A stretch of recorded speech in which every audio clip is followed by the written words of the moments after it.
Yo, yo, yo, welcome to the 1804 show, chapter 2. I'm your host, Dollar Will, and this is 1804 history. And I just want to say, thank everybody who support, who show love, and just making me a household name. I appreciate you guys.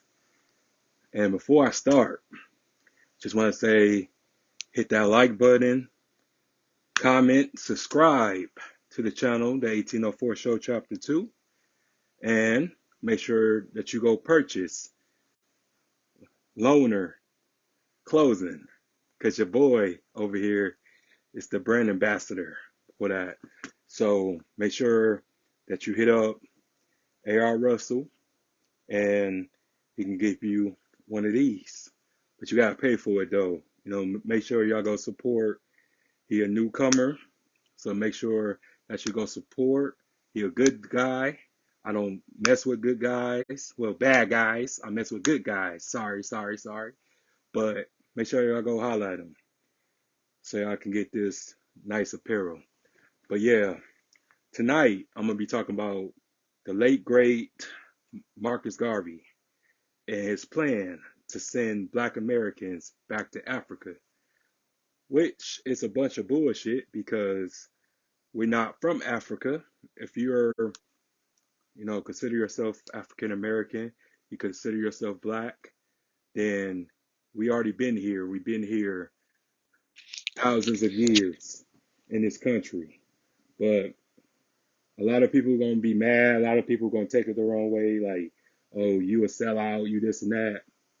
Fuck y'all. I don't give a fuck because I know who I am. I know who I am, tribe, location, and everything. So, but yeah, he was working with those people. He was an agent, a double agent, and I'll be telling people this all the time that just because people look like us doesn't mean they for us. Because when you got people who's not considered FBA, you got to really be careful about the things that they say and the popularity that they get and that they obtain and the quickness. Because what people don't understand, what people don't know, is that he pretty much the same equivalent to Dr. Umar Johnson that he is now. Because he came to the United States, he's a Jamaican immigrant. So he had quickly reached status and reached popularity in a couple years. And he was going to Harlem on street corners preaching this, oh, we need to go back to Africa, we need to go back to the motherland and this and that. But people didn't know that he was working with white supremacists and stuff by the name of Walter Pecker and Ernest Cox. And he was bigging up these dudes to help him with his organization, United Negro Improvement Association. And he didn't pay taxes. I mean, he was just getting all this for free. You know what I'm saying? He was getting all this publicity. He was really working with those people who wanted to take our land. And the people that he was working with, he was asking white Americans and stuff to fund his organization and stuff like that, which led to 4 million people. And J. Edgar Hoover saw this and was like, oh, we got to stop this. He's not even an American citizen. He's not paying taxes. So out of all the things that J. Edgar Hoover done, he was justified in that because he was practically calling us black Americans lazy, calling us buffoons, calling us idiots and stuff like that. And he made his fortune off us because at that time, nobody really questioned was it true about us being from Africa. And They had to fool the public. They had to pretty much allow him to up the ranks and up the ante a little bit. So what they did was they helped him, but they pretty much like disassociated themselves from him. But he was getting help from the higher ups to promote this propaganda. And a whole lot of people, including Malcolm X's father, was bamboozled and stuff. And he set up churches, set up meetings, and set up just different locations all across the country promoting this rhetoric to us, to our ancestors, to our grandparents or great grandparents, and promoting this movement to get back to Africa. And when you sit back and think about all those people who went to their graves without knowing the truth, not knowing who they really are, not knowing that their ancestors was already here, they did not come from no boat. Majority of us was already here. And if you look at your family history, it proves who you are, which tribe, and this and that, because they kept records of any and everybody who entered the country. And you have people who pretty much consider islanders telling Black Americans about their history, which is quite suspect. And what I tell everyone is that they did this to take our land, to take our history. They took our names, they took our religion, they took our names and everything, our language. But the truth is coming out. And everybody who's a historian and this and that, who's smart enough to go into look in the research within themselves and realize that we was already here. We was never no Africans, slaves. Slavery didn't happen the way people think it happened. It happened in reverse. So what they did was they had the guy Cox promote this book. Well, send them this book so they can sell it, because they considered this book was the New Testament of their organization. It was called White America. You can Google this. You can look this up. If you think I'm lying, you can look this up. And I'm going to provide my sources to you motherfuckers who like to debate, but it's a damn truth. It's the fucking truth. But this book was called White America. And Garvey was writing this white supremacist telling him, like, I just think highly of you and you like a god to me, you like a hero to me. So what do I have to do on my end to get this book across? And I can sell it to these Negroes all across the country for you. So he wanted this book to be practically next to the Bible. That's what he says in his letter. And he mentioned it. He mentioned how it would be easy for him to spread this propaganda and spread these news to people, because he just looked at this as a hustle. He looked at this as a scam, which it was a scam, because he was just trying to just be rich. He was just trying to make money off our ignorance. Excuse me. So this is what they do. You know, all these people who talk about, oh, Africa this, Africa that, which I don't mind. You know, I love Africans. I love everybody. I'm not racist or anything like that.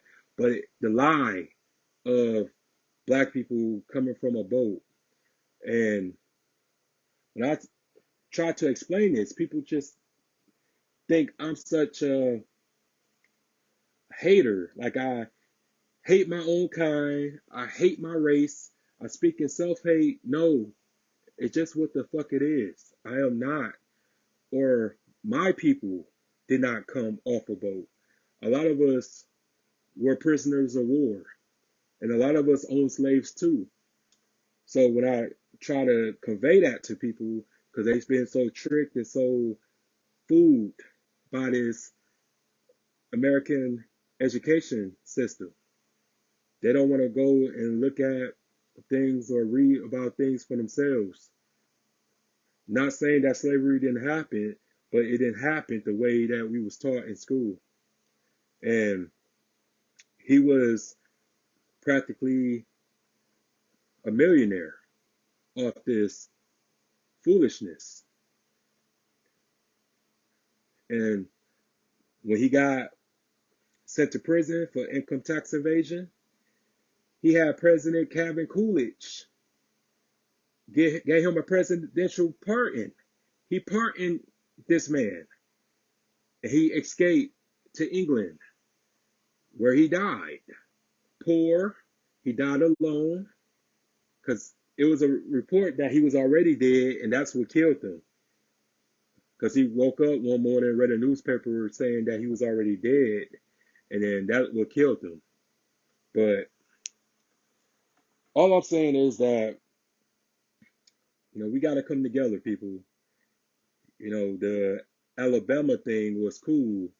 It was a beautiful thing to see our people come together, but we got to come together on everything, not just one fight, but we got to come together with economics. We got to come together with government. We got to come together with social. We got to come together with everything: clothes, shoes, um, barbershops, beauty salons, everything. We got to come together. We got to support our own, because that's how everybody's winning. That's how immigration won, because we stopped supporting our communities, because our dollars are winning. Our dollars make the world go around, whether you know it or not. Because they always want to try to paint this picture that we minorities, but we're not. You know what I'm saying? It's more of us than it is anybody else. And we just need to understand that. We need to unlock that unity again. We need to unlock who we were, because they did a good job. It almost succeeded too. So anytime that you have the Black Pride flag, which consists of red, green, and black, that's a falsified flag. Those colors were no different from a swastika, if you ask me. It was a plan to take us from our native land to our homeland, and take us to Libya. That's in Africa, which founded by Americans anyway. That's why it has the same color flag. But I'm just trying to let everybody know just what a joke, what a con artist this man is. And you have to question the people and the ones that they keep alive, because they could have killed them. It was 1919, or in that particular time frame, they could have killed him if they wanted to kill him and got away with it, but they needed him. And what I just try to convey to everybody is that they lied about who we were. They lied about where we came from. They lied about everything to take our land. And that's what it's about, because land creates generational wealth. It's so much money and so much power when you own your own land, when you own your own grocery stores, when you own your own factories, when you own your own industrial factories and this and that. It's money and it's power in that. And that's why they took it. They took the land and made you think you was from somewhere else that you never been to. And this man ain't never been to no damn Africa. And he was working with those higher up people. He's working with them Masons. And we got to get back our heritage, y'all. We have to do our own research, independent research. You know what I'm saying? Because everything, you ain't gonna find everything in a book. You know what I'm saying? You gotta find things from your own elders. You know what I'm saying? Who can um, sit down and teach you about where you come from. And I was grateful to find out my tribe and my first ancestor who was recorded came from the first colony of Virginia. So I was grateful for that because those records are proving just without a shadow of a doubt about who I am and where I come from and where my family originated from. So we just have to come to a sense of pride and a sense of urgency because they doing their best they can to make it illegal to read and to think for yourself. So you have to think for yourself. But yeah, black ignorance is $1 billion business. So it's on us because we let the ancestors down for too long. It's on us to get it back together.